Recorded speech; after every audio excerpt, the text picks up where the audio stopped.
தொண்டையில் ஆபரேஷன், பாயாசம் கொடுங்க குடிக்கணும். ஹேய் ஜால்ராஸ், மனசாட்சினா என்னன்னு தெரியுமா உங்களுக்கு? மறுபடியும் இவங்களா கேப்டன்? ஸோ இன்னைக்கு டே 14 அண்ட் டே 15 ரெண்டு நாள்ல நடந்த விஷயத்தை பத்தி தான் நம்ம ரிவ்யூவை பார்க்க போறோம். ஒரு சில காரணங்களாக டே 14ஓட ரிவ்யூ வந்து என்னால நேற்று தர முடியல. ஸோ அந்த 2 நாள் என்ன நடந்துச்சு அப்படிங்கிறத ஒட்டுக்கா வந்து நம்ம ரிவ்யூவா பார்க்கலாம் இந்த வீடியோல. ஸோ வாங்க நம்ம வீடியோக்கு போகலாம். வீடியோ போறதுக்கு முன்னாடி நம்ம சேனலை ஆதரித்து சப்ஸ்கிரைப் பண்ண நல்ல உள்ளங்கள் எல்லாத்துக்குமே என்னோட கோடான கோடி நன்றிகள். மேலும் சப்ஸ்கிரைப் பண்ணாதவங்க சப்ஸ்கிரைப் பண்ணுங்க. இந்த மாதிரி உலகத்தில் நடக்கிற பல விஷயத்த நம்ம வீடியோல பேசிக்கிட்டு இருக்கோம். கருத்துக்களை வந்து நிறைய விஷயத்த நம்ம வந்து பேசிக்கிட்டு இருக்கோம். எது வந்து முக்கியம், எது வந்து முக்கியம் இல்லை அப்படின்னு சொல்லி நம்ம தெரிஞ்சுக்கணும். அதாவது நிறைய சேனல்ல பார்த்தீங்கன்னா சம்பந்தமே இல்லாமல் சில விஷயத்தெல்லாம் போடுறாங்க. அதுக்கெல்லாம் வந்து சப்ஸ்கிரிப்ஷன் அதிகமாக போது, நிறைய பேர் சப்ஸ்கிரைப் பண்றீங்க. நம்ம இந்த மாதிரி உலகத்தில் நடக்கிற ஏதாவது ஒரு விஷயத்தை பத்தி கண்டிப்பாக பேசிக்கிட்டு இருக்கோம். ஸோ நம்ம சேனலை சப்ஸ்கிரைப் பண்ணுங்க. அப்பதான் உங்களுக்கு இந்த உலகத்துல என்ன நடந்துகிட்டு இருக்கு அப்படிங்கிற எல்லா விஷயமும் தெரியும். ஸோ அதெல்லாம் விட்டுருங்க. இன்னைக்கு Bigg Boss season 8 day 14 and day 15 ரெண்டு நாளோட ரிவ்யூவை நம்ம இன்னைக்கு வீடியோவை பார்க்கலாம். வாங்க வீடியோக்கு போகலாம்.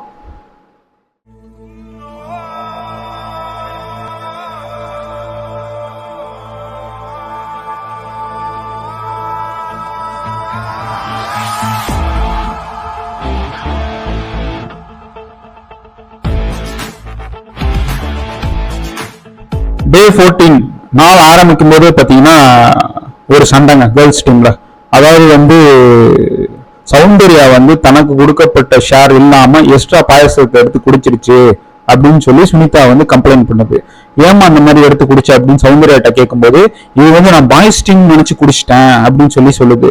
ஆனா உண்மையிலுமே பாத்தீங்கன்னா அந்த பாயாசம் பாத்தீங்கன்னா தர்ஷா குப்தாவும் விஜய் ஆனந்தியும் ஆர்ஜே ஆனந்தியும் வந்து சாப்பிடல, குடிக்கல. அதனால அவங்களுக்கு உள்ள அந்த பாயாசத்தை இந்த பொண்ணு வந்து பாய்ஸ் டீம் அப்படின்னு சொல்லி எடுத்து குடிச்சிருச்சு. அப்படி சொன்னதுக்கு அப்புறமும் சுனிதா வந்து சரி பாய்ஸ் டீமாவே இருந்துட்டு போட்டுமே, ஒரு மனசாட்சி இல்லையா உனக்கு? குடிக்கும்போது அவங்க ஒரு வாரம் வந்து சுகரே இல்லாம வந்து பொருட்கள் அதாவது சமையல் இதெல்லாம் சாப்பிட்டுருக்காங்க. ஸோ உனக்கு எப்படி மனசாட்சி எல்லாமே எடுத்து குடிச்சிருக்க? நீ வந்து என்ன சின்ன குழந்தையா? நீ அந்த அளவுக்கு ஒரு மெச்சூரான ஒரு பொண்ணு தானே, எப்படி நீ வந்து எடுத்து குடிச்சிருக்க அப்படின்னு சொல்லி கேட்கும்போது உடனே சௌந்தர்யா என்ன பண்றாங்க, இப்போ யாரோட இதுங்கிறீங்க அது அப்படின்னா ஆர்ஜே ஆனந்த் வந்து அது நானும் தர்ஷா குப்தாவும் குடிக்கல அப்படின்னு சொன்னா சாரி அப்படின்னு சொல்லி ஒரே வார்த்தையில முடிச்சிருது. இன்னொன்று பார்த்தீங்கன்னா நான் ஒரு கருத்து சொல்ல விரும்புறேன். அதாவது வந்து 14ஆம் தேதி சண்டே பார்த்தீங்கன்னா எவிக்ட் ஆனது வந்து இவர் ஆர்னோ வந்து எவிக்ட் ஆனார். ஆனால் எனக்கு ஒரு கேள்வி இருக்குங்க. இந்த சௌந்தர்யாங்கிறவங்க வந்து எல்லா வாரமும் நாமினேட் ஆகுறாங்க, எல்லா வாரமும் வந்து ஹவுஸ்மேட்டாக நாமினேட் செய்யப்படுறாங்க. அவங்களை எப்படிங்க காப்பாத்துறீங்க? மக்கள் உங்கள்கிட்ட தான் நான் கேள்வி வைக்கிறேன். அவங்களை எப்படி காப்பாத்துறீங்க? எந்த அடிப்படையை வச்சு அந்த பொண்ணை வந்து காப்பாத்திக்கிட்டு இருக்கீங்க? ஒரு கேம் விளையாட தெரிய மாட்டேது, ஏதாவது ஒரு கருத்தை வந்து சொல்லுங்க அப்படின்னா எனக்கு பேசவும் தெரியாது அப்படிங்குது, எந்த ஒரு டாஸ்க்கும் வந்து சரியா பண்றது கிடையாது. இந்த பொண்ணை வந்து எந்த நம்பிக்கையில எந்த அடிப்படையில் வந்து வச்சிருக்கீங்க உள்ளார? எந்த அடிப்படையில் ஓட்டு போடுறீங்க மக்களாகிய நீங்க? தயவுசெய்து எனக்கு கொஞ்சம் சொல்லுங்க, கமெண்ட்ல சொல்லுங்க. அப்பதான் எனக்கு தெரியும், ஓஹோ இதனால அந்த பொண்ணு அந்த கேம்ல விளையாண்டுகிட்டு இருக்கு அப்படின்னு சொல்லிட்டு. ஸோ என்னோட கருத்து என்னன்னா, அர்ணவ் வந்து வெளியில போக வேண்டியவர் தான், அர்ணவ் வந்து வீக் ஆக வேண்டியவர் தான். ஆனா அர்ணவுக்கு முன்னாடி சௌந்தர்யா போகணும் அப்படிங்கிறது தான் என்னோட கருத்து. பட் சௌந்தர்யா வந்து இன்னும் வரைக்கும் விளாண்டுகிட்டு இருக்காங்க ஹவுஸ்ல. ஸோ தயவு செய்து என்னோட கருத்து, இன்னொரு கருத்து சொல்றேன், தயவு செய்து இந்த பொண்ணை வந்து வெளியில அமைச்சிருங்க. ஒரு சுவாரஸ்யமே இல்லாத கண்டஸ்டன்ட்னா இந்த சௌந்தர்யாங்கிற பொண்ணு பிக் பாஸ்ல விளாண்டுகிட்டு இருக்கு. ஸோ என்னோட கருத்து சௌந்தர்யா வந்து வெளியில அனுப்புறது, நான் நாமினேஷன் செய்யற ஹவுஸ்மேட் மாதிரி சௌந்தர்யாவை தயவு செய்து வெளியில அனுப்பிச்சிருங்க. ஸோ இந்த மாதிரி போகுது. அடுத்து பார்த்தீங்கன்னா வழக்கம் போல எவிக்ஷன் ப்ராசஸ் வந்து விஜய் சேதுபதி சொல்றாரு, அருண் வந்து அந்த கேமை விட்டு வெளில அமுச்சு விட்டுறாங்க. அங்க உள்ளார ஏதாவது கருத்து சொல்றீங்களான்னு கேட்கும்போது தலைவர் வந்து எதுவுமே பேசல, எதுவும் இல்லை சார் அப்படின்னு பூனை மாதிரி வழக்கமா எதுவும் பேசாம சைலண்டா இருப்பாரு. பார்த்தீங்கன்னா அதே மாதிரி சைலண்டா இருந்து வெளியில வந்துட்டு வெளியே வந்ததுக்கு அப்புறம் தைரியம் வந்துருச்சு போல, இப்ப வாங்கடா அடிச்சு பாருங்க அப்படின்ற மாதிரி ஒரு கேவலமான ஒரு ஸ்டேட்மெண்ட் வந்து கொடுக்குறாரு. ஜால்ராஸ்ங்கிறாரு. யாரா பார்த்தீங்கன்னா விஜய், விஷால், தீபக், அருண், அப்புறம் சத்யா, இவங்க வந்து ஜால்ராஸ் நீங்க வந்து எங்க எதுக்கடா போயிருக்கீங்க? கேம் விளையாட போயிருக்கீங்களா இல்லை அங்க போய் குரூப்பிசம் இது பண்ணி விளையாட போயிருக்கீங்க அப்படின்னு சொல்லி ஒரு அங்க உள்ளார கேட்கும்போது சொல்லாம வெளியில வந்து சொல்றது வந்து தப்பான ஒரு வன்மத்தை கக்கிற மாதிரி இருக்கு அப்படின்னு சொல்லி நான் சொல்லுங்க விஜய் சேதுபதி சொன்னாரு. ஸோ அர்ணவ் வந்து இந்த பிக் பாஸ் சீசனோட அவரோட கேம் அவரோட வாழ்க்கை முடிய போறது இல்லை. ஸோ வெளியில மரியாதையா அடுத்தவங்களுக்கு மரியாதை கொடுத்தா மரியாதை வருங்கிற விஷயத்த வந்து அவர் தெரிஞ்சுக்கணும்.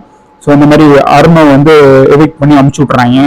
இதுக்கு நடுவில் பார்த்தீங்கன்னா ஒரு விஷயம் நடந்துச்சு. முத்துக்குமரன் இருந்துச்சு ஒரு, அதாவது விஜய் சேதுபதி சொல்றாரு இந்த மாதிரி யாருக்கெல்லாம் என்னெல்லாம் டவுட் இருக்கு, யார்கிட்ட ஏதாவது கேட்கணும் அப்படின்னு சொல்லி கொஷின் இருக்கா கேளுங்க அப்படின்னு முத்துக்குமரன் எந்திரிச்சு இந்த மாதிரி மனசாட்சினா என்ன சார், அவங்க கேர்ள்ஸ் டீம்ல வந்து மனசாட்சினா என்ன சொல்றாங்க அப்படின்னு சொல்லி சொல்லுங்க, கொஞ்சம் எனக்கு எக்ஸ்பிளைன் பண்ண சொல்லுங்க, அது வந்து எனக்கு கன்வீனியன்ஸா இருந்துச்சுன்னா நான் அதுபடி நான் விளாண்டுக்கிறேன் இந்த கேம்னு சொல்லி முத்துக்குமரன் வந்து ஒரு கேள்வி கேட்கறான் கேர்ள்ஸ் டீம்கிட்ட. அது தனிப்பட்ட நபர்கிட்ட கேட்கல, கேர்ள்ஸ் டீம் எல்லாத்துக்கும் கேட்கறான். ஸோ கேப்டன் அதாவது தர்ஷிகா வந்து எந்திரிச்சு இந்த மாதிரி சொல்றாங்க, மனசாட்சினா இப்ப நாங்க வந்து அவங்க ஒரு டாஸ்க் கொடுக்குறாங்க, அந்த டாஸ்க் கொடுக்கும்போது எங்களுக்கு அழுவ வந்துச்சுன்னா அந்த டாஸ்கை கலைச்சிட்டு அப்படியே அந்த இதை விட்டுருணும், அதான் மனசாட்சி அப்படிங்கிற மாதிரி டெஃபினேஷன் கொடுக்குறாங்க.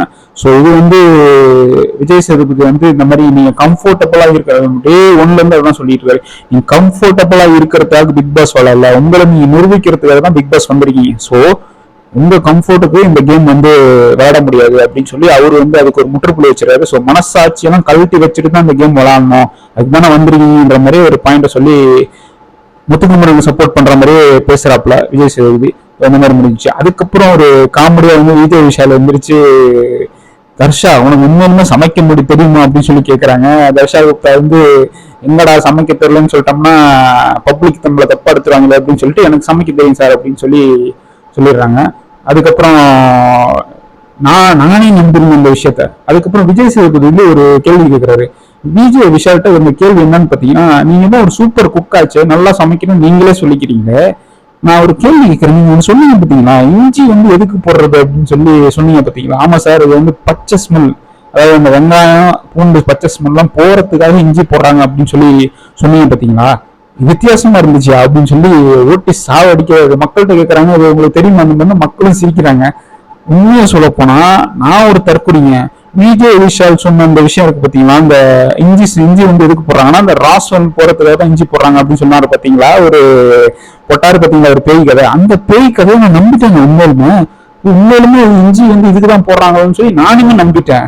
அட பாவி, நல்ல வேலை விஜய் சேதுபதி அந்த பாயிண்ட் எடுத்து சொன்னாரு, இந்த மாதிரி இஞ்சி பூண்டு எதுக்கு போடுறாங்க அப்படின்னு சொல்லிட்டு அதுக்கு போடல அப்படிங்கிற மாதிரி சொன்னாரு. எதுக்கு போடுறாங்கலாம் சொல்லல, பட் ராஸ்மல் போறதுக்காக மட்டும் இஞ்சி பூண்டு போடுறது இல்லைன்ற மாதிரி ஒரு பாயிண்ட் வந்து விஜய் சேதுபதி சொன்னதுக்கு அப்புறம் தான் எனக்கே ஆஹா தப்பு போல, பொய் சொல்றாங்க போல, அதே மாதிரி பிக் பாஸ் சீசன்ல எதெல்லாம் சொல்றாங்களோ அது எல்லாத்தையும் நம்பிடக்கூடாதுங்கிறது இது ஒரு எடுத்துக்காட்டு மாதிரி இருந்துச்சு.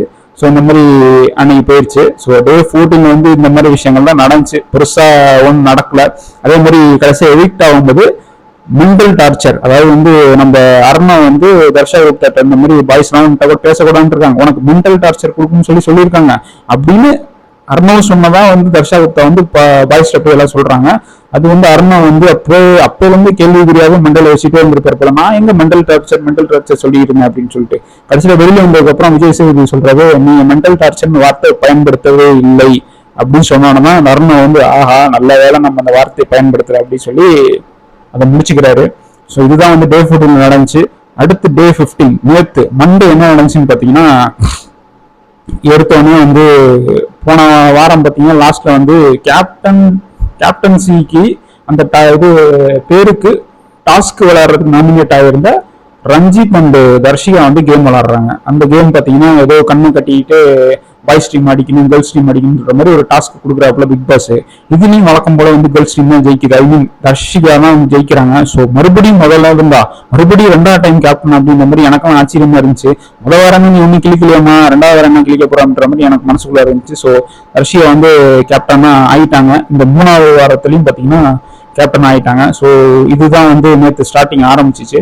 அதுக்கப்புறம் பார்த்தீங்கன்னா 2வது வந்து இந்த இது வந்துச்சு, அந்த நாமினேஷன் யாரை நாமினேட் பண்றது வழக்கம் போல. நேற்று தான் சொன்ன போனா மண்டே வந்து ஃபார்மாலிட்டியா தான் டே நடக்கும். அதாவது ஃபர்ஸ்ட் கேப்டன்சி யாருன்றது தேர்ந்தெடுப்பாங்க, அடுத்து பார்த்தீங்கன்னா இந்த நாமினேஷன் யார் நாமினேட் பண்றாங்க அப்படின்னு சொல்லிட்டு. நேற்று பார்த்தீங்கன்னா போன வாரம் வந்து ஸ்வாப் ஆன ஆண்கள் அணிக்கு பெண்களும், பெண்கள் அணிக்கு ஆண்களும் ஸ்வாப் ஆனதுல பார்த்தீங்கன்னா நம்ம தீபக்கும் வந்து அண்ட் யாரு தர்ஷா குப்தா இவங்க 2 பேரும் வந்து ஸ்வாப் ஆனாங்க. ஸோ அவங்களுக்கு வந்து ஒரு பவர் இருக்கு இந்த கேம்ல பாத்தீங்கன்னா. அந்த மாதிரி ஸ்வாப் ஆகிறவங்களுக்கு அடுத்த வாரம் என்ன பவர்னா டைரக்டா வந்து நாமினேஷன் பண்ணலாம் ஒரு ஆளை அப்படின்னு சொல்றாங்க.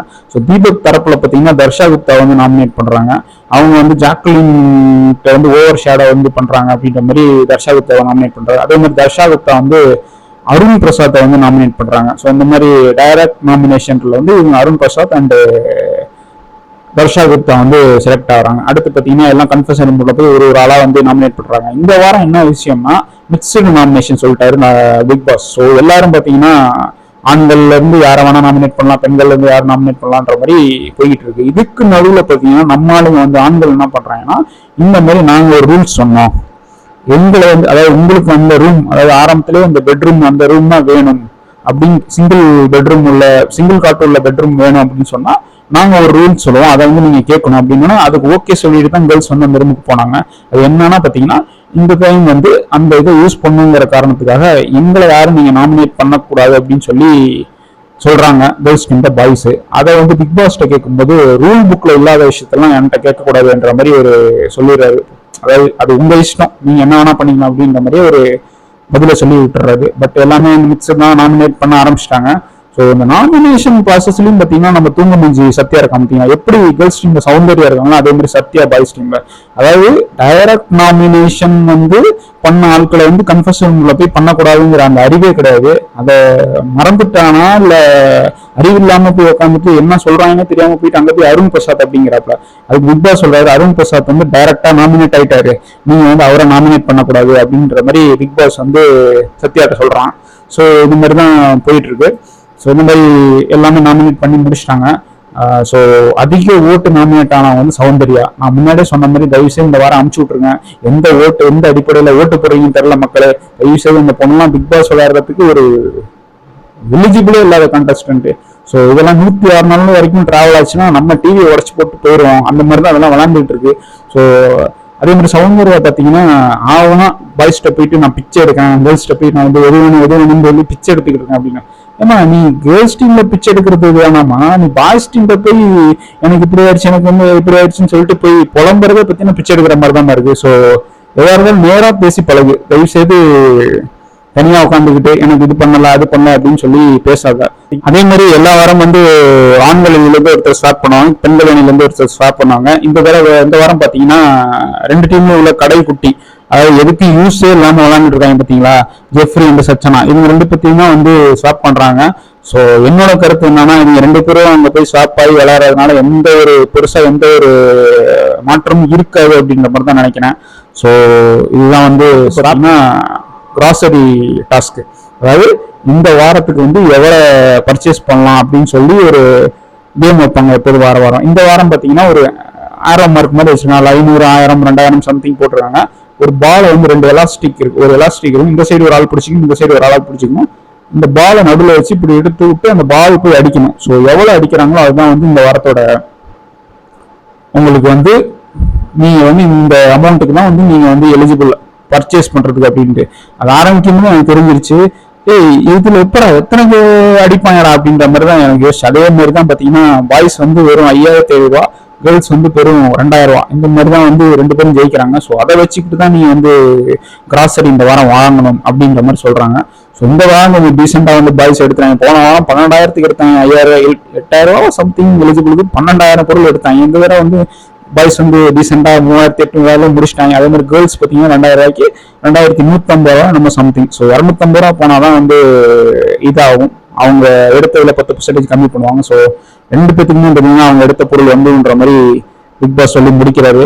அதே மாதிரி அடுத்து பார்த்தீங்கன்னா வேற ஒன்றும் பெருசா நடக்கல. டே 14 அண்ட் டே 15 வந்து இந்த விஷயம் தான் நடந்துச்சு. ஸோ இதுதான் 2 நாளோட ரிவ்யூ. என்னால வந்து டே 14 தனியா கொடுக்க முடியல. அந்த ஒரு சம் காரணங்கள் குறித்து என்னால டே 14 வந்து தனியா ரிவ்யூ பண்ண முடியல. அதனாலதான் நான் இந்த வீடியோல 2 நாளோட ரிவ்யூ வந்து சேர்த்து போடலாம் அப்படின்னு சொல்லி பிளான் பண்ணி சொன்னேன். ஸோ இந்த 2 நாள்லயும் வேற ஏதாவது விஷயம் நடந்துச்சா அப்படின்னு சொல்லி நீங்க நினைக்கிறீங்கன்னா கண்டிப்பா கமெண்ட்ல சொல்லுங்க. இந்த விஷயத்த நான் பேச மறந்துட்டேன் அப்படின்னு சொல்லிட்டு. அதே மாதிரி நீ சொன்ன விஷயம் தப்பு, உன்னோட கருத்து தப்பு அப்படின்னு சொல்லி அந்த மாதிரி ஏதாவது ஒரு கருத்துக்கள் இருந்தாலும் நம்ம வீடியோ கீழே உள்ள கமெண்ட்ஸ்ல சொல்லுங்க. கண்டிப்பா அதை பார்த்து தெரிஞ்சுக்கிறேன். அதை பத்தியும் நம்ம ஃபியூச்சர்ல பேசுவோம். ஸோ இதுதான் Bigg Boss season 8 day 14 and day 15 review. நாளைக்கு டே 16 ரிவ்யூவோட உங்களை வந்து சந்திக்கும் வரை உங்கள்கிட்ட விடைபெறுவது உங்கள் மோகன். நீங்கள் பார்த்து கொண்டிருப்பது உங்கள் MBC சேனல். நன்றி, வணக்கம். முக்கியமா சப்ஸ்கிரைப் பண்ணுங்க. அப்பதான் பல விஷயங்கள், உலகத்தில் நடக்கும் பல விஷயங்கள், இந்த மாதிரி சுவாரஸ்யமான ரியாலிட்டி ஷோஸ், இந்த மாதிரி நிறைய விஷயங்கள் வந்து கண்டிப்பா நம்ம பேசுவோம். ஸோ அது வரைக்கும் தேங்க்யூ.